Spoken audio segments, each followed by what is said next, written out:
Harbor Freight's 29-piece Warrior high-speed drill bit set, titanium coated, I'm assuming is what they're saying here. Size range is really good. This is item number 62281. I think these were available for $11.99 with coupons. You can get these down to the $10 range. Pretty good set, complete for the standard home owner or light shop, part-time player on the shop person. Pretty good set, not bad. You know, as far as the strengths, cutting a steel, I just tried yesterday cutting these, using these to cut into a what I think was like a 1/8 inch or a little bit larger bed frame rail, mild steel rail.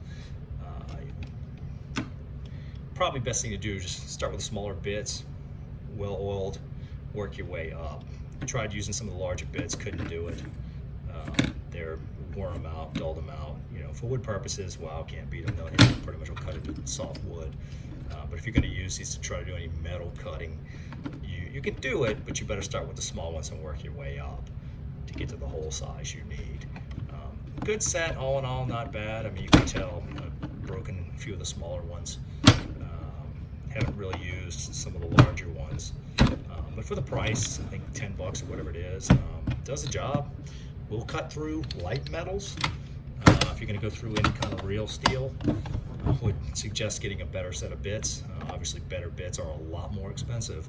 But for the purposes, general purpose, around the house, light shop, light automotive, we'll get the job done. We'll get you through it. For the money, you can't beat it. I mean, $10 won't buy you a good, great professional bit. So one bit. So for the set, can't beat it. Not a bad deal. Go buy it. Get yourself a free item with it. Make sure you got an nice cordless electric drill, and you're going to be happy. They do the job. They'll get it done. Don't expect them to last. Don't try to drill steel with the larger sizes. Lube them, oil them. Don't overspeed your bits.